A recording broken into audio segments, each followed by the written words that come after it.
Thank you for tuning into our seller interview series. Up today, we've got an Amazon FBA business for sale in the general niche. Created in April 2016, this business makes $3,606 per month in net profit, and the listing number for the business is 45028. We do these interviews to give potential buyers more information about both the seller and the businesses they're looking to purchase. We hope these insights are helpful for you in making a buying decision. We've got the seller with us today to go through the business and cover everything from niche selection to traffic and monetization. Juan, thank you for coming on here today. How are you doing? Hello, hey Shaikh. How are you? Fine. Good. Very excited to discuss this business with you. Before we dive into the questions that I have for you, I want to go ahead and run through a little quick summary of the business. Again, the business was built in April of 2016, has a monthly revenue of $24,039, expenses of $20,432 to make for a net profit of $3,606, which is generated on a 12-month average. Included in the sale of this business are the Amazon Seller Central account. Please note that inventory is not normally included in the list price. Further details can be provided to active depositors. Juan, can you tell us a little bit about your background in building and running online businesses? Okay, I started with a company. I live in Argentina, so I started working with a company based in Argentina. We used to give outsourcing service to online businesses in Amazon.com. I worked for them for 5 years, and then I started my own business with the help of my managers. I started my business a couple of years ago. That's what I know. I have more than 5 years of background with this work. All I learned, it was from them. I also help other people to start their online business. I helped more than 10 customers, I guess, more than 10 people start their online business, and all of them were successful up to now.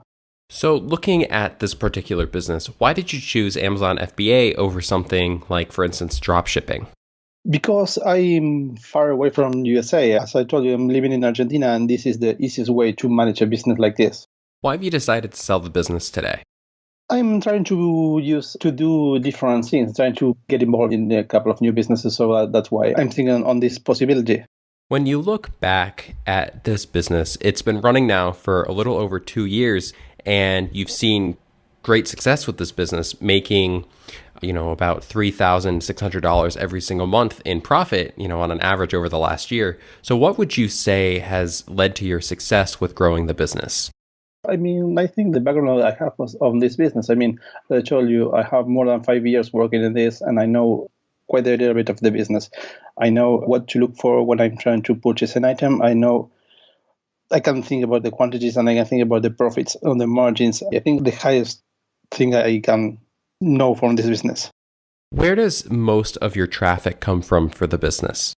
It's the whole USA. I'm selling in the Amazon.com, so all within USA. I think most of the traffic comes from the south of Florida, but with the whole USA. And do you do any marketing, or does it all just come organically from Amazon? All comes organically from Amazon. Not spending anything in marketing or something like that. Have you thought about doing any marketing? Why have you not? I thought about it, but I'm spending not much time on this business, and I don't want to spend more time with this business.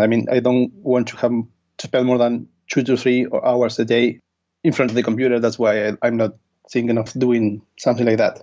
So then, speaking about this business then, how much time does it take for you to run the business on, say, a weekly basis? How much time do you put in every week? As I told you, it's 2 to 3, let's say 4 hours a day. It would be 15 to 20 hours a week. And what are you doing during that 15 to 20 hours a week? I have to restock inventory, look for new items, new suppliers. Most of the time, have a couple of negotiations with suppliers or new sellers. Not much more like than that. Most of the time I spend on looking for new products or new suppliers. So then, looking towards the future then, what do you feel are some of the major opportunities for growth for this business? Yes, the major opportunities are in the private label. I'm doing some research on private label, and I'm trying to get some samples or some new products to test on private labels. I think that's the major growth opportunity. And then when you do the private labeling, you could also potentially expand to a Shopify website, set up on your own URL, try to drive traffic outside of Amazon as well, don't you think? Yes, sure. Do you feel like there are any potential risks associated with this business that you want a new owner to be aware of? Yes, of course. The risks are all, especially in private label, is when you don't know how a product will behave is potentially risky. But if you know the background, if you have studied the market, the target people, the risk is not that big. I mean, What is something that you wish you had known when you got started with this business? Yeah, is there something that didn't go well when starting to grow this business? Like, is there a piece of advice that you wish you could go back and tell yourself? yes, of course. Look closely to the products you are purchasing. I mean, a couple of items I purchased weren't that good as I thought. So sometimes when you make a purchase without the whole background, it maybe goes not that well. So I would tell me to pay more attention to those confusion items. Would you commit to a non-compete? Yes, I wouldn't. I could find anything to not talk with any buyer. No problem. Yes. How much support are you willing to offer a new owner during the transition period?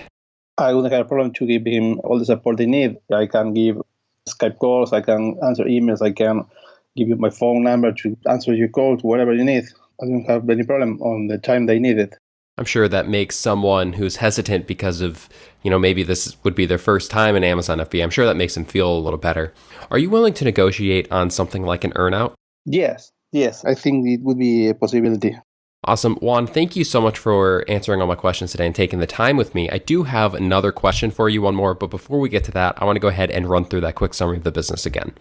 Okay. The business was built in April of 2016, has a monthly revenue of $24,039, expenses of $20,432 to make for a net profit of $3,606, which is generated on a 12-month average. Included in the sale of this business are the Amazon Seller Central account. And please note that inventory is not normally included in the list price. Further details can be provided to active depositors. Juan, looking at this business, why do you feel like it is a business worth buying? Okay, yes, because the market is always growing. There are always more people looking for purchase online. And if you know the market, if you know what to purchase, it will always be growing. Juan, thank you so much for taking the time to be with me today. Thank you. Thank you, Jake. Thank you for the people. If you're watching this on YouTube, subscribe to our channel. And if you want more information, the link will be below the video that will take you to this marketplace listing. If you're watching this on the listing site and want more information, become a depositor today. When you make the deposit, one of our business advisors will be in contact with you, and you'll be given everything you need to review this business. Have a great day.